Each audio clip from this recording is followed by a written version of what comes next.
Assalamualaikum warahmatullahi wabarakatuh. Saya Jayanti Mustikawati, CGP Angkatan 10 Kabupaten Muara Enim akan mempersembahkan aksi nyata saya yaitu pada modul 1.4. Adapun aksi nyata kali ini saya ambil di sekolah saya sendiri, yaitu pada Sekolah Dasar Negeri 2 Lembak yang beralamat di Desa Lembak, Kecamatan Lembak. Dan sebelumnya kami perkenalkan dulu, di sini ada Ibu fasilitator saya yang bernama Ibu Ella Juleha, Magister Pendidikan, dan ada juga Ibu Lia Sri Megawati, Sarjana Pendidikan sebagai pengajar praktek saya. Dan untuk selanjutnya, peserta diseminasi budaya positif kali ini terdiri dari 11 orang, yang diantaranya 1 kepala sekolah dan 10 orang guru. Baiklah, kepala sekolah ada Ibu Mahdalena, Sarjana Pendidikan, lalu dilanjutkan ada Ibu Nena Pariati, Sarjana Pendidikan, Ibu Julhijah, Sarjana Pendidikan Islam, Ibu Lilis Suryani, Sarjana Pendidikan Islam, Ibu Sri Lestari, Sarjana Pendidikan, Ibu Dwi Wahyuni, Sarjana Pendidikan, Ibu Dwi Wulandari, Sarjana Pendidikan, Bapak Edi Juwarsa, Sarjana Pendidikan, Ibu Dirayani, Sarjana Pendidikan, Ibu Pika Lesti, Sarjana Pendidikan, dan yang terakhir ada Ibu Rahma Intania, Sarjana Pendidikan. Baiklah, akhir kata, selamat menyaksikan video diseminasi budaya positif dari kami. Terima kasih. Assalamualaikum warahmatullahi wabarakatuh.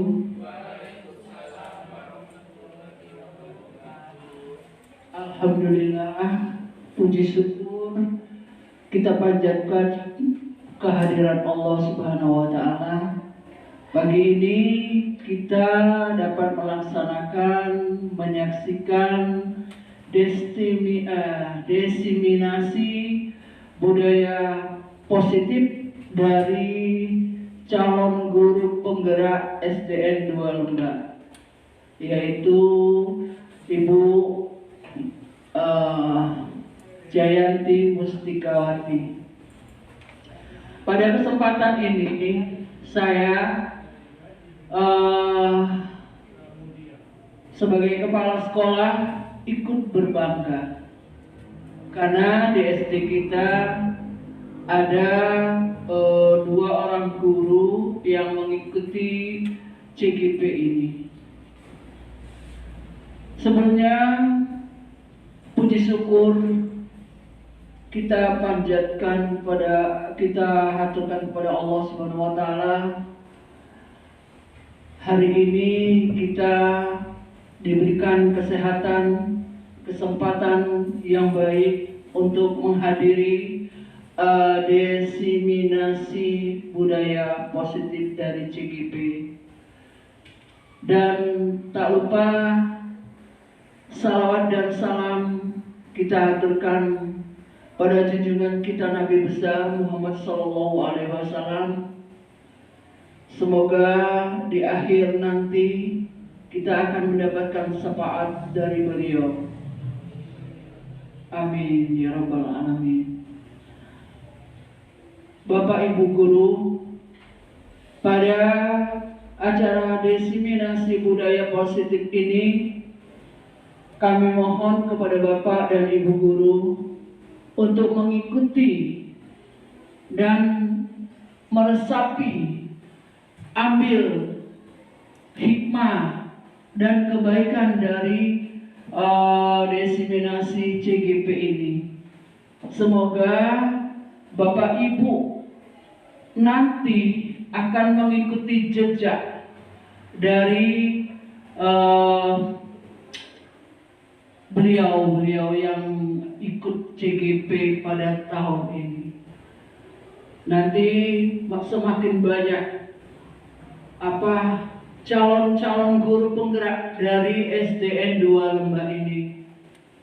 Semoga juga Ibu Tika dapat memberikan masukan, memberikan semangat, memberikan contoh, memberikan hal-hal yang positif dari CGP ini. Dan jika sudah semuanya SDN 2 Lembah ini jadi guru penggerak semua, yang kami harapkan sebagai kepala sekolah adalah sekolah kita akan semakin maju, semakin berprestasi dari sebelumnya. Itu saja harapan kami sebagai kepala sekolah, dan semoga Bapak Ibu guru mengikuti diseminasi budaya positif dari CGP Ibu Jayanti Mustikawati ini dengan baik, dengan cermat, dan sampai selesai. Itu saja, lebih dan kurang kami mohon maaf. Pada Allah sampai saya minta ampun. Billahi taufiq wal hidayah. Wassalamualaikum warahmatullahi wabarakatuh.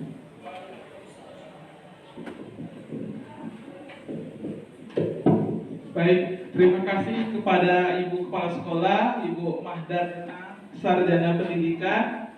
Baik, Bapak Ibu juga kami aturkan terima kasih atas kesediaannya dan kehadirannya dalam diseminasi kami kali ini.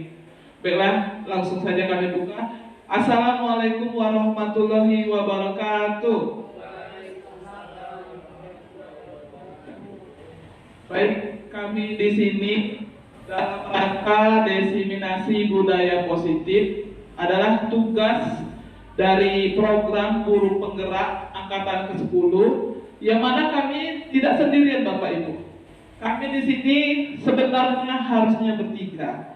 Kami terdiri dari saya sendiri sebagai calon guru penggerak, ada juga Ibu Ella Juleha MPD sebagai fasilitator kami. Beliau bertugas di SMP 24 Palembang. Dan ada juga Ibu pengajar praktik kami, Ibu Lia Sri Megawati.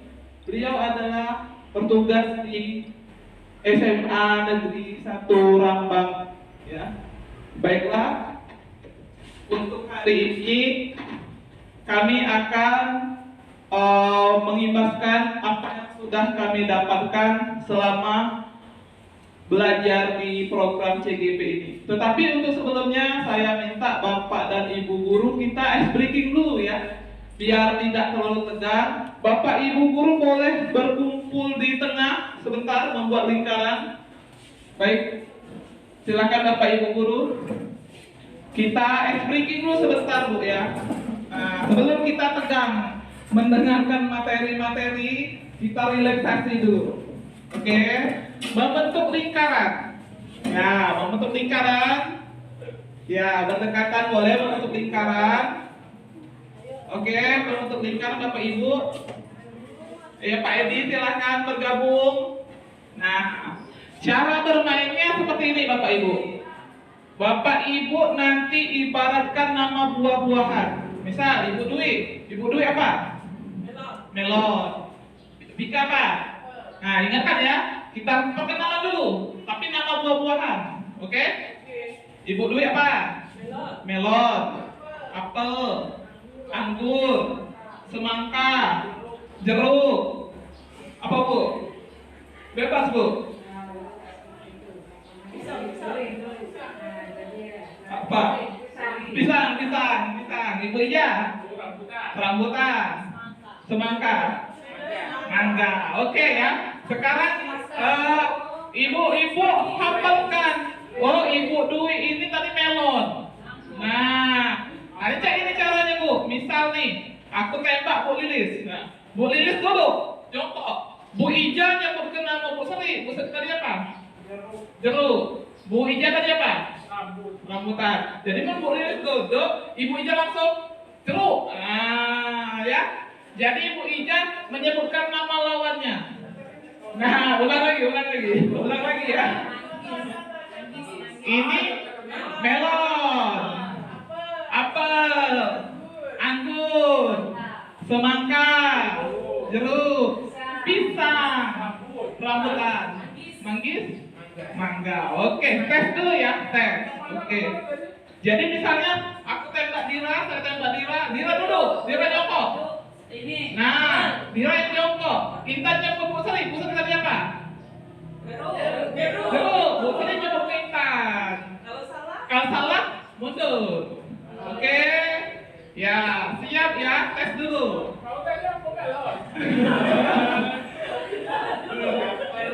Oke, testing dulu ya. Testing dulu.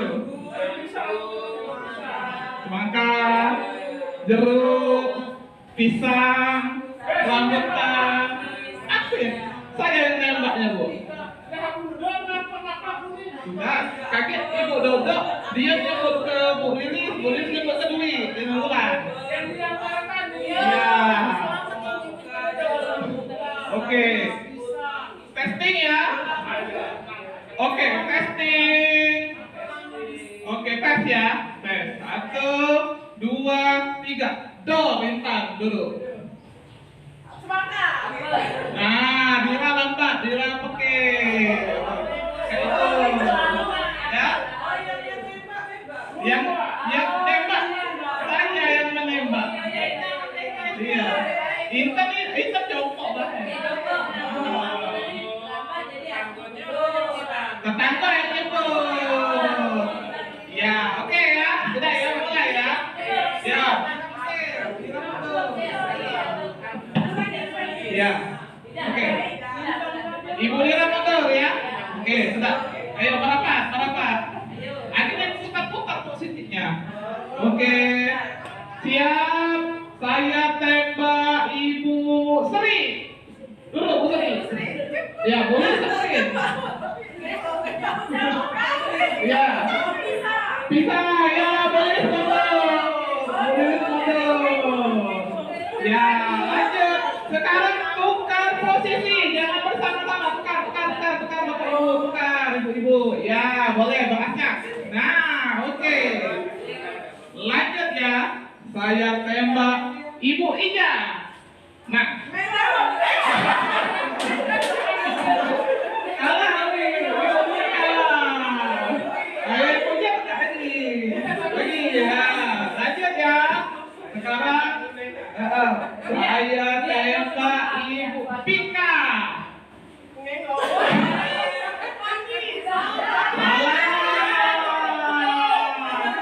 Ibu Intan tuh mundur. Oke, dikit lagi ya. Lanjut. Saya tembak Ibu Ena. Ibu Ija yang kalah. Oke, dikit lagi ya. Kita tembak Ibu Wulan. Jeruk. Oke. Baik, dikit lagi Bu ya. Satu lagi. Sudah ini final.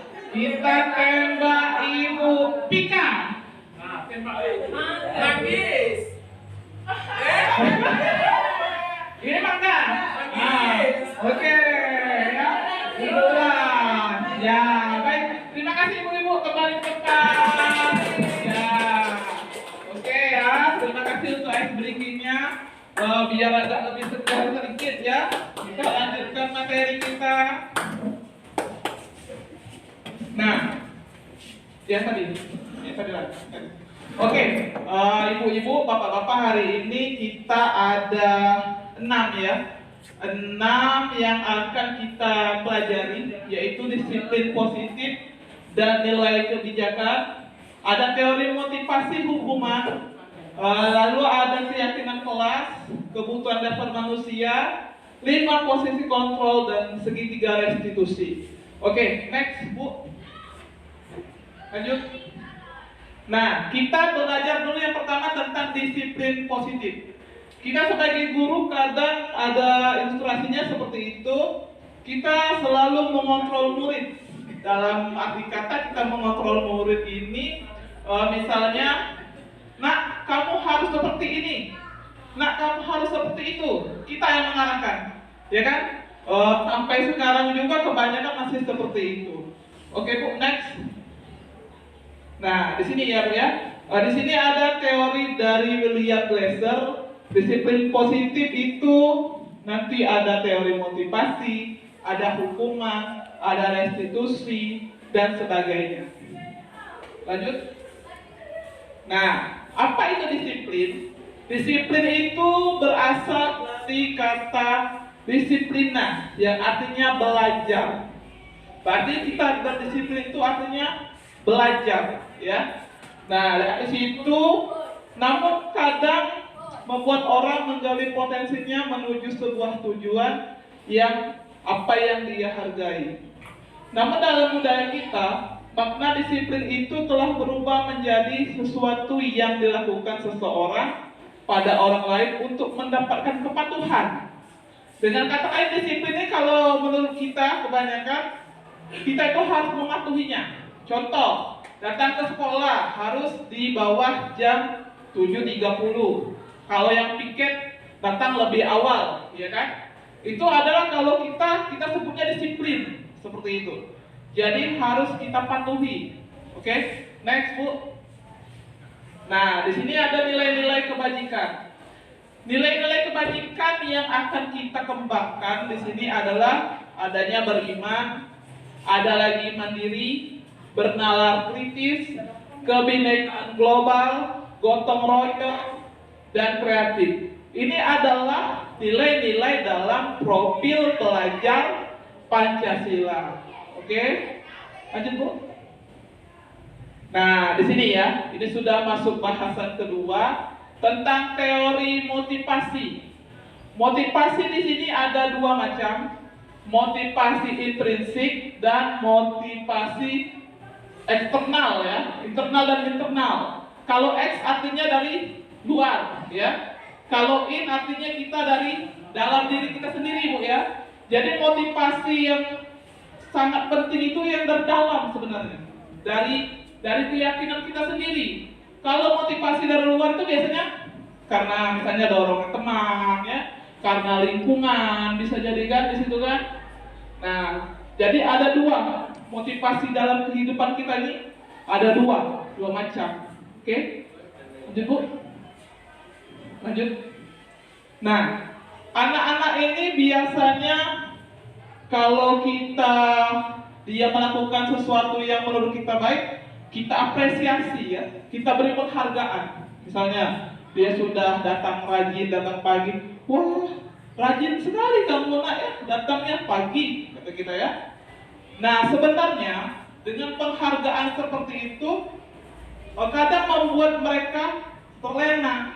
Bukan hukuman itu bukan hanya harus mendisiplinkan, disuruh berlari segala macam, tapi kadang dari reward yang kita berikan, anak-anak tersebut pikirannya sudah berubah. Dia jadi lebih apa ya, kalau kita apresiasi terus besar kepala seperti itu kira-kira ya. Oke, lanjut Bu. Tadi Bu, slide yang salah satunya lagi. Nah, sekarang coba saya ingin mengajak Bapak Ibu guru untuk berpikir sedikit. Kita lihat slide yang di depan. Ini jawabannya cuma dua Bapak Ibu.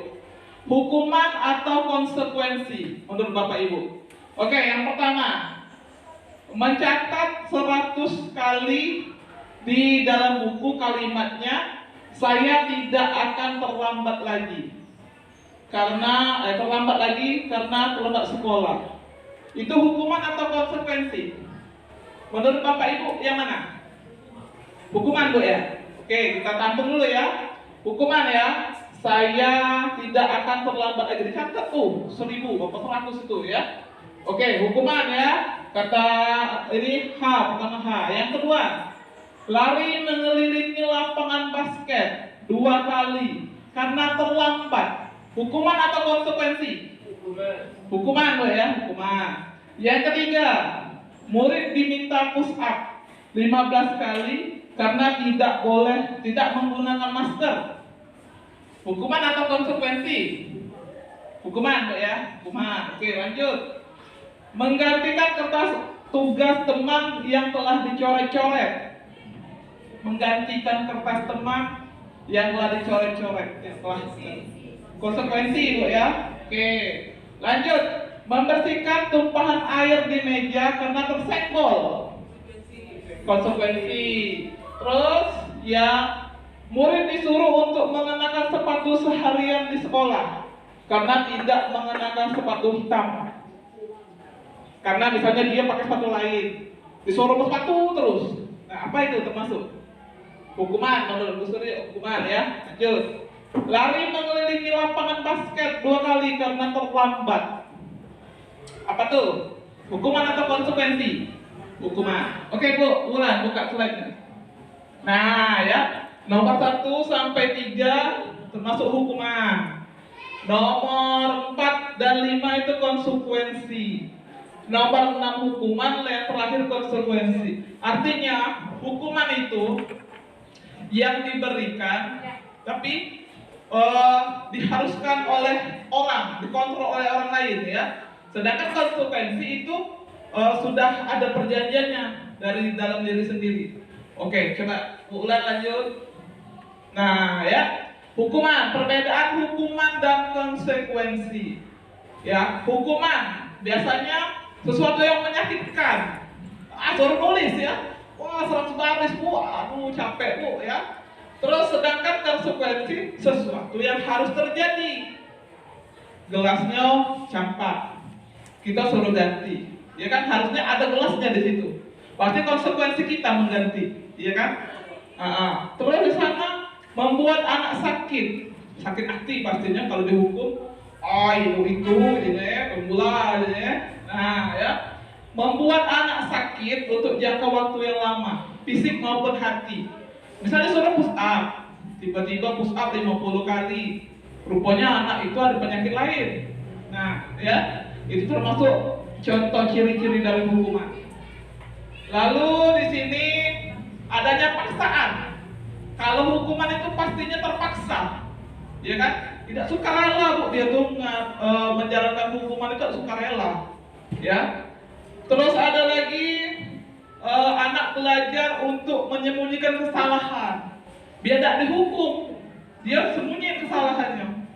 Nah, kata kita, kau telat ya tadi ya? Tidak Bu, tidak telat.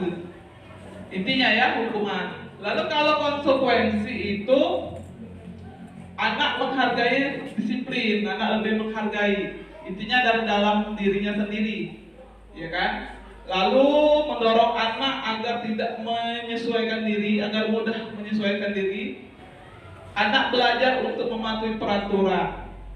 Kalau hukuman tadi dampak ke anaknya adalah marah, rasa bersalah, dipermalukan, dan merasa tidak dihargai. Contohnya misalnya kita menghukumnya di depan teman-temannya, dia merasa malu, pasti malu kan anak-anak kan. Lalu dia merasa rasa bersalah sekali, dan dia merasa marah dengan kita, ya. Ibu ini menghukum aku terus saja ya. Nah, tapi kalau konsekuensi dia dibuat tidak nyaman, diasingkan untuk sementara. Konsekuensi karena kesalahan dia sendiri. Intinya ya, jadi hukuman dan konsekuensi itu pada dasarnya berbeda. Jadi lebih bagus yang mana Bu kita terapkan? Konsekuensi ya. Jadi kita buat dulu perjanjiannya seperti itu ya. Oke, lanjut Bu. Nah, di sini kita belajar juga dengan restitusi. Apa itu restitusi? Restitusi adalah proses menciptakan kondisi bagi murid untuk memperbaiki kesalahan mereka. Nah, kita memproses bagaimana murid itu bisa memperbaiki kesalahannya tanpa hukuman. Ya, di sana misalnya mereka bisa menjadi karakter yang lebih kuat dan mendapatkan solusi untuk mereka sendiri. Oke, nanti ada di lanjutannya, kita next dulu Bu, bukan? Nah ya, di situ tadi masih konsekuensi dan restitusi serta hukuman. Nah, restitusi ini seperti ini Bu. Misal ya, misal kita anak itu sering datang terlambat, kita panggil. Kita tidak langsung menghukum, kau ya datang terlambat, kamu lari 5 keliling. Tidak. Kalau restitusi itu pertama kita cari dulu apa data, apa yang dibuat salah. Oh, tadi ibu mendapat laporan kalau kamu sering datang terlambat ya nak ya? Iya bu. Nah, kenapa kamu datang terlambat? Ini bu, bangun kesiangan. Kenapa bisa kesiangan? Saya nih bu main HP sampai malam begadang. Oh, jadi kamu main HP sampai malam, ya. Sekarang kira-kira kamu melanggar kesepakatan atau keyakinan kelas kita tidak? Iya bu. Yang bagian mana? Bagian kedisiplinan. Oke, sekarang bagaimana kira-kira cara kamu memperbaikinya? Iya bu, saya akan tidur lebih awal, tidak lagi banyak main HP dan segala macamnya. Nah, jadi kita yang menggali proses dia menemukan solusi, bukan kita yang sok tidur lah ya, tidur jangan malam-malam, tidak. Jadi istilahnya maksudnya dari dia sendiri. Bagaimana cara? Tetapi susah memang bu nerapnya, ya. Emang susah. Sudah dipaksa lagi dia susah, apalagi menemukan dari diri sendiri.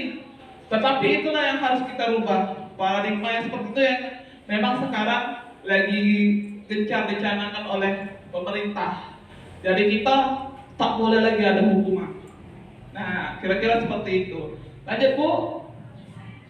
Nah, ini ciri-cirinya ya. Ciri-ciri restitusi tadi yang pertama, bukan untuk menebus kesalahan, namun untuk belajar dari kesalahan. Seperti yang terlambat tadi ya. Oh iya ya, aku tadi telat oleh main HP malam-malam. Berarti, oh di situ kesalahannya. Memperbaiki hubungan, tawaran bukan paksaan. Kita tawarkan tadi. Nah, yuk bagaimana kamu bisa memperbaiki kesalahanmu itu? Bu, aku tidak mau main HP malam-malam. Nah, berarti dari dia, ya solusinya ya. Terus restitusi menuntut untuk melihat ke dalam diri. Intinya dari dalam diri siswa itu sendiri, ya. Jadi antara hukuman, konsekuensi, dan restitusi. Nah, sekarang ada 3. Tadi kan 2. Hukuman, konsekuensi, dan restitusi. Mana yang lebih baik? Restitusi, ya. Karena dia menemukan dari dalam dirinya sendiri, solusi dari dirinya sendiri. Oke, lanjut bu. Nah, keyakinan kelas. Nah, bapak-bapak, ibu-ibu, keyakinan kelas ini wajib kita buat. Istilahnya peraturan kelas, tapi kita sepakati sendiri. Contohnya misalnya kita di awal tahun ajaran baru nih, boleh. Tahun ajaran baru kan muridnya pada baru, ya kan? Pada baru kita ajak dulu diskusi, ngobrol. Nah, anak-anak, kita akan membuat keyakinan kelas. Kira-kira siapa yang punya ide? Yang pertama apa? Saya bu, muridnya. Kita harus memakai seragam sekolah seperti jadwal. 1, tulis. 2, saya bu, apa kamu? Kita tidak boleh membawa HP misalnya ya. 2. Jadi intinya peraturan yang ada di kelas kita itu dari siswa itulah. Nah, jadi target sudah selesai, kita bakukan, kita tanda tangan, kita tempel di dinding. Jadi kalau ada yang melanggar, nah coba baca yang nomor 3 apa? Oh iya bu. Nah ya, jadi keyakinan kelas atau kesepakatan kelas itu wajib kita buat. Apalagi di tahun ajaran baru. Boleh bu, boleh. Setiap kapan ada yang mau merubah keyakinan kelas sama-sama boleh. Ada sebulan sekali nih buat keyakinan kelas boleh, bisa. Jadi peraturan itu dari dia untuk dia. Nah ya. Jadi apa nak kira-kira yang kita tidak boleh, apa yang kita boleh? Anak-anak sendiri, idenya sendiri. Jadi dari mereka untuk mereka, ya. Itu keyakinan kelas, sama mirip ya dengan kesepakatan kelas. Oke, lanjut bu. Lanjut slide-nya, Bu. Nah, budaya positif. Budaya positif itu dimulai dari peraturan kelas, seperti yang tadi ya. Peraturan kelas sudah kita buat, timbullah keyakinan kelas yang mereka sendiri diskusi bersama, lalu terciptalah lingkungan yang positif. Mudah-mudahan kalau peraturan dari mereka sendiri yang akan menepatinya, ya kan? Oke, lanjut Bu. Nah, seperti yang tadi ya, membuat kesepakatan kelas, boleh ditempel di dinding, dibuat sedemikian rupa, boleh ya. Kesepakatan kelas antara satu yang lain tidak sama, bisa. Misalnya di kelas Bu Dira, kesepakatannya ada 8, kelas Bu Seri ada 10 misalnya kan. Di kelas Ibu Intan misalnya ada 15. Ya, karena tergantung kesepakatan dari siswa masing-masing. Ya, oke? Nah, ini ya keyakinan kelas, contohnya ya Bu ya, peraturannya. 1 misalnya, selalu kembalikan buku ke tempatnya. 2, dilarang mengganggu orang lain. 3, hadir di sekolah 15 menit sebelum pelajaran dimulai. Dilarang melakukan kekerasan. Dilarang menggunakan narkoba, bergantian atau menunggu giliran. Gunakan masker, jangan berlari di kelas atau koridor. Next, Bu. Nah, ya, itu ya. Jadi itu termasuk nilai apa? Selalu kembalikan buku ke tempatnya, tanggung jawab. Anak itu dituntut untuk bertanggung jawab, ya. Lalu di sana ada dilarang mengganggu orang lain. Artinya kita menghormati orang lain, tidak boleh saling ganggu, ya. Lanjut di situ juga ada hadir ke sekolah 15 menit. Berarti komitmen kita untuk datang ke sekolah.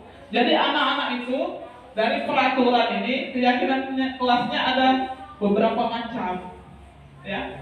Nah, ada tanggung jawab, ada juga menghormati orang lain, seperti itu. Dilarang menggunakan narkoba, artinya mengacu pada kesehatan, ya kan? Nah, jadi boleh di kelas Ibu bermacam-macam boleh. Ada yang 15 boleh, ada yang cuma 5 boleh, tergantung kesepakatan, ya. Oke Bu, lanjut. Ya. Nah, ini ya Bu ya, kita belajar tentang kebutuhan dasar manusia. Kita manusia ini rupanya ada beberapa kebutuhan dasar. Yang pertama, kebutuhan rasa kasih sayang. Nah, anak-anak biasanya di kelas ada tuh yang sering, kalau bahasa kita ini nyelo ya. Nah, misalnya minta perhatian terus anak itu ya. Tidak lama ganggu kawannya. Bu, siapa ganggu aku? Itu berarti anak tersebut mungkin kebutuhan akan kasih sayangnya kurang. Mungkin dari orang tuanya ya, kurang perhatian segala macam. Jadi dengan cara dia mengganggu temannya itulah dia mendapatkan nanti teguran dari kita. Nah, teguran yang seperti itulah maksudnya. Nah, rasa kasih sayangnya itu dapat, ya. Jadi kita sebagai guru itu tidak boleh lagi kalau ya, tidak boleh. Harus kita tegur dengan kasih sayang, biar kebutuhannya akan rasa kasih sayang itu terpenuhi. Jadi manusia itu ada beberapa macam kebutuhannya. Yang pertama, dia rupanya butuh kasih sayang, Bapak Ibu. Sama dengan bapak-bapak nih, kalau istrinya suka marah-marah, Pak, ready. Berarti dia butuh rasa kasih sayang, seperti itu, ya, kira-kira. Senyum tuh, Bu Sri. Ya, lanjut, ada lagi tentang kesenangan. Nah, kebutuhan manusia itu ada kesenangan juga rupanya. Butuh kita nyatakan kesenangan, ya. Contoh, penting pala. Coba lah shopping ya. Nah, itu salah satu kebutuhan. Kebutuhan akan kesenangan diri, ya. Boleh. Jangan kita ini rupanya kita ini banyak tuh macam-macam kebutuhan. Bukan butuh PT saja, butuh happen, bukan ya. Rupanya ada kebutuhan akan kasih sayang, kebutuhan kesenangan. Jadi apa yang kira-kira membuat ibu senang, lakukan. Ya. Nah, lanjut lagi ada kebutuhan penguasaan. Maksudnya penguasaan di sini adalah tentang seperti kita di kelas ya. Kita nih misalnya anak-anak kita yang atur, kita yang kontrol. Nah, itu sebenarnya sudah melampiaskan kebutuhan penguasaan. Oh, kita bisa mengontrol anak-anak, kita bisa menguasai anak-anak. Itu sudah termasuk kebutuhan penguasaan, ya, kontrol terhadap orang lain, ya. Lanjut ada kebutuhan kebebasan. Nah, satu lagi ada kebutuhan kebebasan. Yang namanya bebas di sini bukan berarti harus lepas kemana-kemana. Kebebasan dalam artian misalkan sudah punya suami istri nih, bapak ibu, ngomong nih sama suaminya, Pak, aku mau ini ya, reunian ya dengan teman-temanku ya. Oh ya sudah, boleh. Nah, itu kan sudah suatu kebutuhan akan kebebasan, tidak terkekang ya. Itu salah satu kebutuhan manusia. Jadi ada bermacam-macam kebutuhan manusia ini untuk bertahan hidup ya. Nah, selain yang utama pasti kebutuhan kebutuhan PT ya, kebutuhan hepeng ya, itu mutlak ya. Jadi emosional kita ini butuh juga yang seperti itu. Nah, kira-kira kebutuhan dasar manusia judulnya. Oke, lanjut Bu. Nah, posisi kontrol. Oke, di sini wajib untuk para guru kita ketahui bahwa sebagai seorang guru kita ini punya 5 posisi kontrol seharusnya. Tetapi yang paling sering kita lakukan adalah sebagai kontrol penghukum, ya. Nah, di sini kontrol penghukum di sini kami juga yang baru ikut CGP ini baru sadar, ya, bahwa kami ini selama ini mungkin juga banyak sebagai penghukum. Ciri-cirinya adalah misalnya kita menunjuk-nunjuk anak itu. Nakal ya kamu ya, itulah. Nah ya, terus di situ juga ciri yang kedua ada kalau kamu tidak ini ya, awas kamu ya. Intinya kita mengeluarkan kata-kata yang kasar, ya.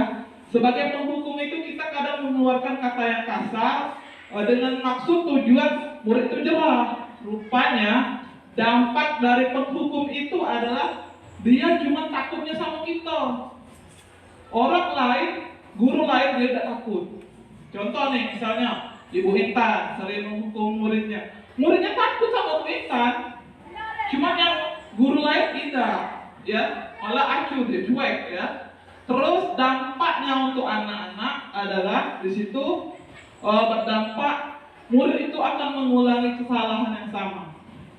Jadi kontrol penghukum itu kalau menurut para ahli ini itu yang paling tidak diperbolehkan, ya, untuk saat ini karena dampaknya tidak bagus, ya. Terus yang kedua ada pembuat rasa bersalah. Kontrol pembuat rasa bersalah. Di sini misalnya ibu ini tidak marah-marah, ibunya tidak marah-marah, cuma dia tuh ngomong kayak ini. Nah, nak, kalau itu perlakuan kau, ibu kecewa nak dengan kau. Nah, di sana dia ngomong, ibu kecewa nak. Jadi dalam hati anak ini, kaget kalau aku melakukan kesalahan lagi, ibu ini kecewa sama aku.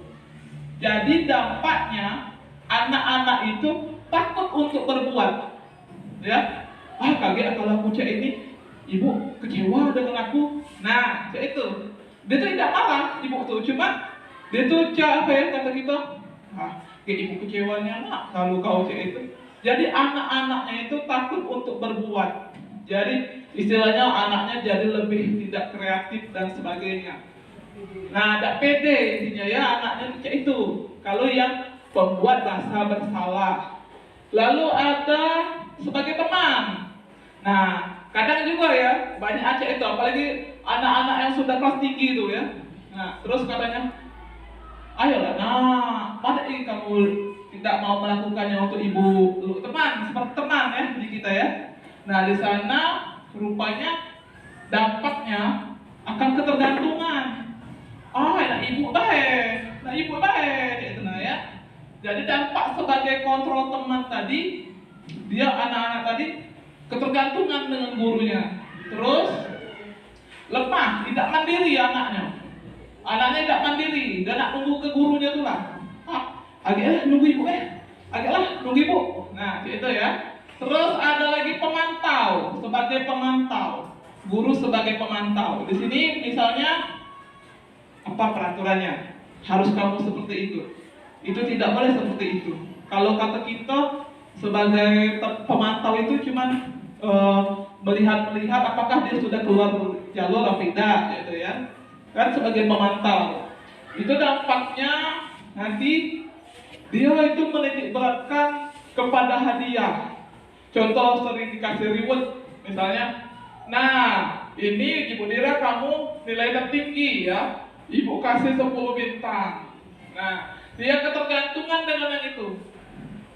Pemantau, berarti batas itu baik. Yang paling bagus menurut para ahli adalah posisi sebagai manajer. Nah, sebagai manajer itu seperti yang restitusi tadi, ya. Anak-anak tadi disuruh akui sendiri kesalahannya apa, cari solusi sendiri, itu sebagai manajer. Jadi sekarang ini fungsi kontrol guru itu yang sangat tidak dibenarkan menurut para ahli ini ada penghukum. Jadi kita akan beralih kepada manajer kalau bisa, kalau peguyur hilangkan ya. Tapi ya kadang bu, mana muridnya bebal nih, tidak dihukum, tidak keteno aja gitu ya. Nah, memang ya itu adalah memang sekarang tantangan untuk kita. Karena anak-anak generasi Z ini luar biasa. Karena pengaruh HP mereka lebih lebih inovatif, kreatifnya di luar batas ya. Oke, lanjut Bu. Nah, ini ya. Ini adalah pernyataan ciri-ciri dari 5 posisi kontrol tadi. Saya kecewa sekali dengan kamu. Artinya membuat rasa bersalah, ya kan? Yang kedua, kamu tidak pernah benar nih melakukannya. Tidak pernah benar kamu ini melakukannya. Menghardik ya, berarti sebagai penghukum ya. Terus yang ketiga, ayolah lakukanlah demi bapak ibu gurumu ini. Teman ya, dia merasa posisinya sama dengan teman. Lalu apakah kamu mau mendapatkan stiker bintang tidak hari ini? Pemantau berarti ya. Kalau ada reward-rewardnya seperti itu, balik ke pemantau. Nah, yang terakhir, bagaimana kamu bisa menyelesaikan masalah ini? Itu ke manajer, karena mencari solusi sendiri, ya. Ada lagi kamu selalu yang paling terakhir, penghukum tadi. Oke? Lanjut Bu. Nah, ya, sudah dari peraturan, pemantau, konsekuensi dan hadiah itu nanti menjadi nilai-nilai manajer yang memperbaikinya. Jadi yang paling baik tadi posisi apa Bapak Ibu? Manajer ya. Yang paling tidak diperbolehkan kira-kira apa tadi? Posisi apa? Penghukum ya. Posisi penghukum itu sangat tidak dibenarkan untuk sekarang dan sampai nanti kalau bisa. Oke, lanjut Bu. Nah, ini restitusi ya. Tadi kan kita belajar restitusi. Restitusi ini ada 3 bagian. Yang pertama dia menstabilkan identitas. Ya tadi kita tanya, Ibu tadi dapat laporan, kamu sering datang terlambat kan? Ya Bu, berarti kita sudah mengambil datanya ya. Lalu ada di sana validasi kebutuhan, ya. Oke, bagaimana kira-kira kamu untuk mengatasi masalahmu bagaimana? Ini Bu, saya tidak akan tidur malam lagi Bu. Ini Bu, saya nggak akan main HP malam-malam. Lalu ada menanyakan keyakinan. Kira-kira keyakinan kelas mana yang kamu langgar? Yang bagian disiplin Bu. Nah ya, itu ada bagian namanya segitiga restitusi. Untuk menerapkan restitusi tadi. Nah, yang restitusi tadi kan ada yang hukuman, lalu ada yang tengah-tengah tadi konsekuensi dan restitusi ya. Ini kalau kita mau menerapkan restitusi, kita lewat bagan ini dulu ada 3 langkah. 3 langkah yang harus kita terapkan, ya. Oke, Bu. Nah, ya, situ ya, menstabilkan identitas. Contohnya tadi, gurunya berkata berbuat salah itu hal yang manusiawi. Tidak ada manusia yang sempurna. Bapak Ibu juga pernah salah, ya. Jadi pas menghadapi anak itu, kira-kira perkataan seperti itu nanti yang kita keluarkan. Bapak ini juga pernah salah, anak manusiawi. Bapak Ibu guru ini salah, manusiawi. Tidak langsung kau yang salah ya. Itulah Ibu omong tuh. Dah, itu berarti kita ke posisi penghukum. Oke, lanjut Bu. Nah, terus validasi kebutuhannya sekarang. Nah, jadi apa yang penting bagi kamu? Bagaimana kamu memperbaikinya? Dan nanti dia mencari solusi sendiri, ya. Jadi bagaimana kamu melakukannya agar lebih baik lagi besok? Ya, oke. Lanjut berulang. Nah, menanyakan keyakinan. Apa yang tadi? Keyakinan kelas mana yang sudah kamu langgar? Sebelumnya, tapi ibu bapak guru buat dulu keyakinannya. Keyakinan kelasnya dibuat dulu. Jadi dia tahu yang dia langgar tuh yang mana. Kalau ibu belum buat, bingung dia. Mana ya maksud ibu? Ya. Jadi ibu buat dulu keyakinan kelas ibu tuh ada berapa, kira-kira yang mana dia langgar. Nanti dia mikir, oh aku langgar yang ini nih, misalnya kan. Oke, lanjut Bu. Nah, mungkin itulah tadi materi refleksi materi budaya positif yang dapat kami sampaikan pada hari ini. Tapi sebelum kami akhiri, kami mau refleksi dulu Bapak Ibu.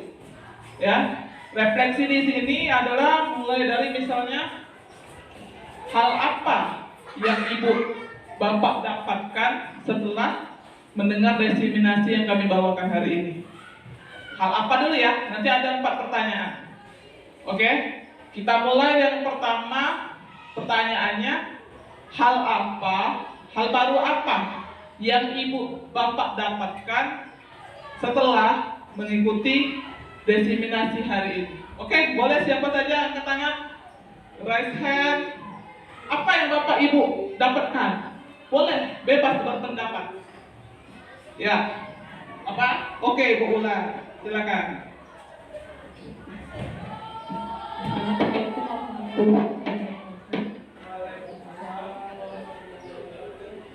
Hal baru apa yang mengubah paradigma saya yang saya dapatkan? Terima kasih untuk Ibu Tika Jayanti.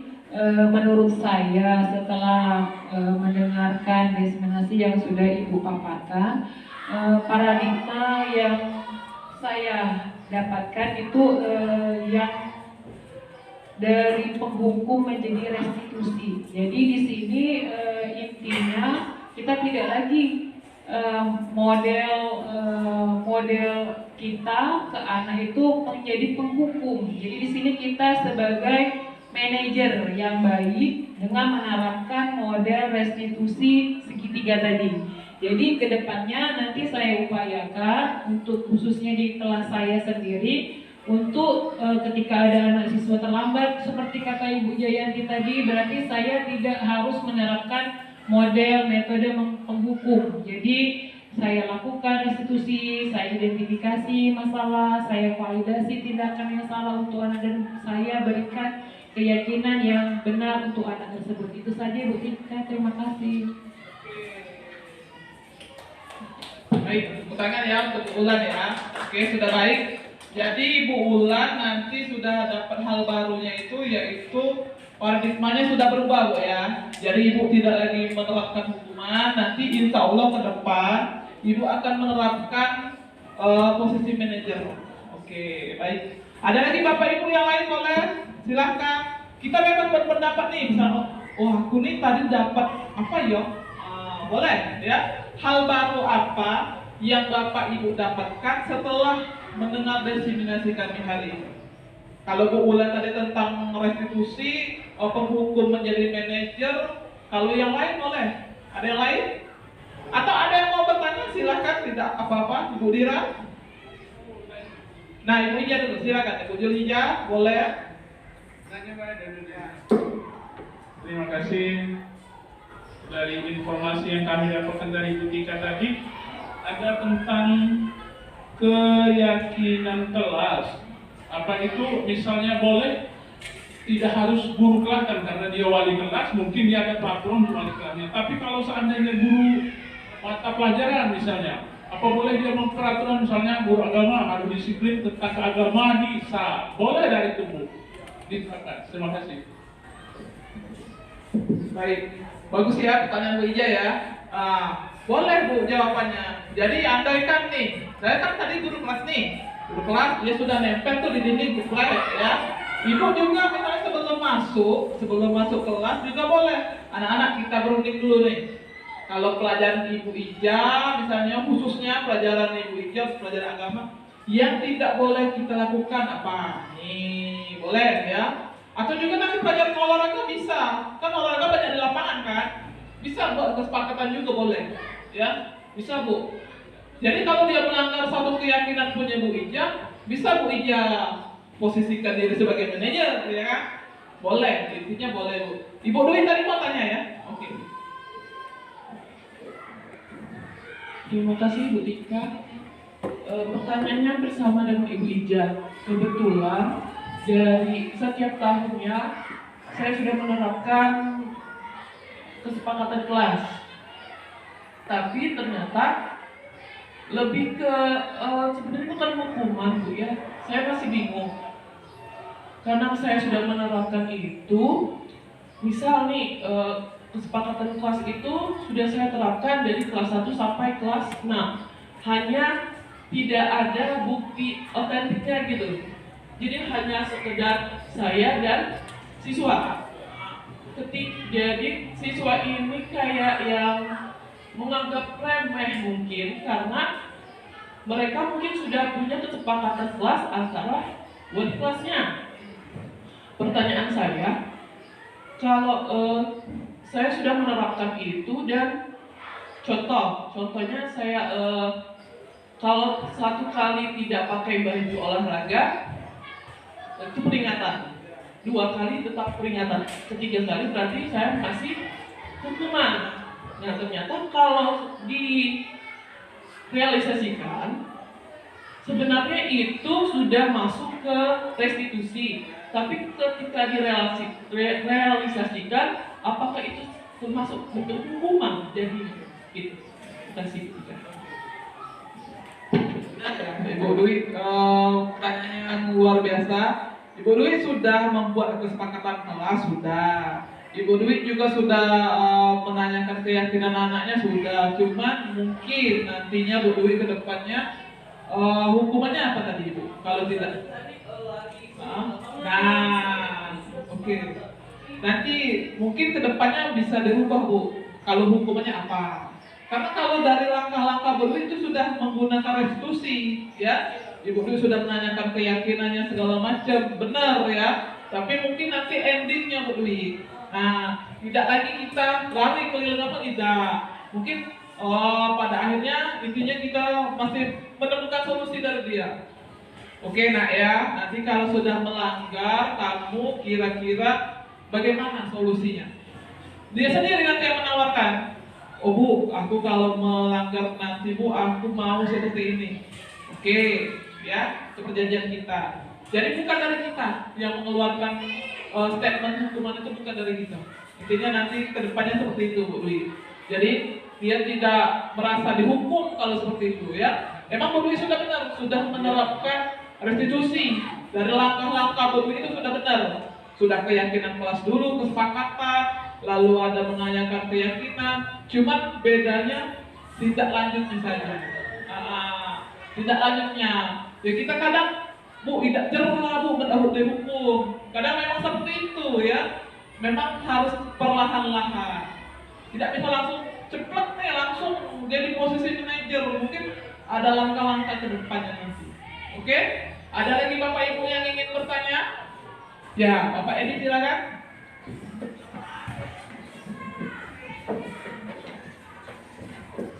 Assalamualaikum warahmatullahi wabarakatuh. Di sini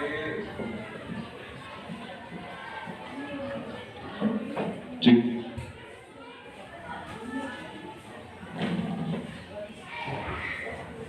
Oke, di sini saya akan bertanya masalah restitusi tadi. Ya. Cek, ini secara tidak langsung kan restitusi itu kan tentang masalah hukuman, ya. Apakah bisa bukan cuma sekedar untuk murid, tapi juga untuk guru? Oke. Oke, bagus sekali Bapak Edi ya. Pertanyaannya, jangan murid saja Bu yang di restitusiin, kertasnya juga, gurunya juga ya. Harusnya memang begitu kan. Kalau kata Tuburi Handayani itu kan Ingarson, Tolodo ya. Jadi guru itu teladan bagi murid-muridnya, ya kan? Jadi apapun yang dilakukan guru pasti nanti dicontoh oleh murid. Ya, kalau kedepannya boleh seperti itu. Kalau menurut saya seperti itu Pak ya. Jadi mungkin nanti nih kesepakatan dulu nih apa yang tidak boleh dilanggar. Mungkin seperti anak-anak juga ya. Jadi rapat dulu apa yang tidak boleh dilanggar. Mungkin seperti itu ya Pak Edi ya. Nah, jadi kalau melanggar bagaimana? Tawarkan mau bagaimana. Nah, apa yang misalnya kamu perbuat, misalnya kamu melakukan kesalahan. Mungkin seperti itu ya, Bunda ya. Nah, ya ACC ya Bunda ya. Oke, kita ke refleksi kedua ya. Oke, pertanyaan yang kedua. Perasaan apa yang Bapak Ibu rasakan setelah mendengar diseminasi ini? Aku rasanya cakna ya. Aku rasanya gimana ya perasaan aku? Oke, ada yang mau berpendapat boleh? Perasaanku, bagaimana nih? Ya, Ibu Dira ini. Ya, Bu Dira sepertinya ini mau bicara ini. Perasaannya Bu, setelah mendengar paparan Ibu Dira. Assalamualaikum warahmatullahi wabarakatuh. Setelah mendengar paparan dari Ibu Dika, perasaan saya untuk kedepannya lebih baik bertanggung jawab untuk kedisiplinan kesepakatan restu di kelas. Lebih bertanggung jawab lagi. Terima kasih. Jadi Bu Dira perasaannya sudah dengerin diseminasi ini, dia akan menjadi yang lebih bertanggung jawab kepada kelasnya, ya. Intinya termotivasi lah Bu Dira ya. Perasaan Bu Dira itu termotivasi setelah mendengar diseminasi ini, kira-kira seperti itu Bu ya. Ada lagi yang lain, Ibu Pika? Boleh? Bu Pika sudah senyum-senyum. Oke ya, lanjut pertanyaan ketiga. Peran Among apakah yang telah saya lakukan selama mengikuti model ini? Peran apa? Kontrol fungsi yang mana yang sudah kita lakukan sebelum ya? Sebelum ini tadi kan ada 5: penghukum, teman, pembuat rasa bersalah, manajer, satunya lagi tadi kan ada 5. Pertama penghukum, pemantau satunya. Jadi yang sebelum kita diseminasi ini kira-kira Bapak Ibu yang mana yang sering kita lakukan di antara kelima macam ini tadi? Nah, ada yang ingin berpendapat? Ibu Ija? Ibu Ija yang sudah mau ngomong nih. Ayo Bu. Posisi mana yang Ibu lakukan sebelum diseminasi? Rasa-rasanya pemantau tuh yang namanya tuh, rasa-rasanya. Mantap Bu. Iya, kalau tidak salah, tapi tidak tahu kalau pelaksanaan sebenarnya. Jadi Bu Ija sebelum mendengarkan diseminasi ini dia banyak sebagai pemantau. Oke, ada yang lain Bu? Bapak Ibu? Boleh, silakan. Itu ditunjukkan.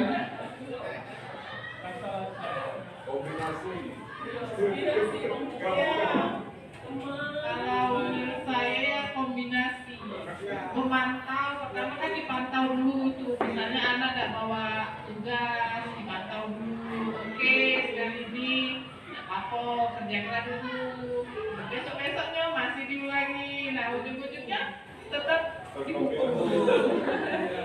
Ya, Terima kasih Bu Bika ya. Jadi benar, bukan cuma satu yang sudah kita lakukan. Bisa kita sudah melakukan menghukum iya, pemantau teman oke ya. Sudah Bu, aku latih ikut aku lakukan. Cuma yang manajer lah itu aku baru tahu. Samo ya. Kami sejak belajar CGP ini baru tahu, oh ini posisi kita ya sebagai guru ini rupanya. Oke? Ada lagi satu lagi yang mau refleksi apa yang sudah kita lakukan sebelum kita ke sini dan apa alasannya kira-kira ya. Misalnya aku sudah melakukan ini Bu, penghukum. Alasannya apa? Oke, seperti itu. Satu lagi Bu, satu lagi. Ibu ulang. Yang mana Ibu ulang sudah lakukan sebelum kita diseminasi hari ini? Oke.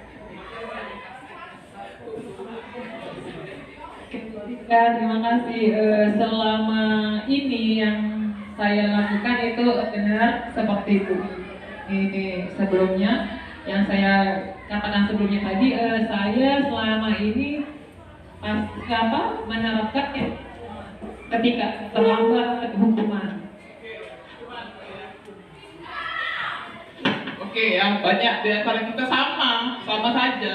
Yang intinya kita penghukum ya. Tapi setelah dari sini kita tahu bahwa kalau hukuman itu efeknya anak itu masih nak mengulangi rasa bersalahnya, masih dibuat.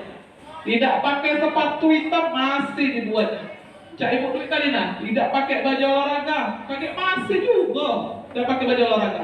Ya, jadi apalagi menghadapi generasi Z ini luar biasa Bapak Ibu. Jadi kita jangan sampai kalah. Nanti katanya beberapa tahun ke depan itu zaman digitalisasi. Semua sudah lewat Android. Sampai bayar makanan pun lewat scan. Tidak lagi pakai tunai, pakai cashless ya, pakai QRIS ya. Beli es boba lagi pakai QRIS sekarang ya. Nah, berapa? 5.000 scan QRIS. Nah, jadi mau tak mau kita ini walaupun sudah dimakan usia sudah lampau. Seperti Bu Ija mungkin tak lagi usia Bu ya. Ibu masih wajib Bu. Nah, ibunya masih semangat dengan laptop ya. Jadi masih Ibu Lilis, Ibu Seri masih. Kita masih harus mengikuti zaman. Sebenarnya kurikulum itu bukan selalu berubah, tetapi berkembang sesuai mengikuti perkembangan zaman. Jadi kadang kita, kurikulumnya berubah terus ya. Bukan berubah, cuma dia itu selalu mengikuti perkembangan zaman, ya. Karena semakin canggih anak-anak kita, masa ibu gurunya tidak canggih? Nanti kita dikibulin anak kita, ya kan? Oke, jadi kira-kira itu saja mungkin yang dapat kami sampaikan pada kesempatan kali ini. Kami terima kasih sekali lagi untuk Ibu Kepala Sekolah, Ibu Madalena atas waktu dan kesempatannya. Juga untuk Bapak Ibu sekalian yang sudah mendengarkan diseminasi kami pada hari ini. Kami ucapkan banyak terima kasih. Mungkin di sana sini masih banyak kesalahan yang saya perbuat, kekurangan itu mutlak milik saya dan kesempurnaan hanya milik Allah. Saya akhiri. Wabillahi taufiq wal hidayah. Wassalamualaikum warahmatullahi wabarakatuh.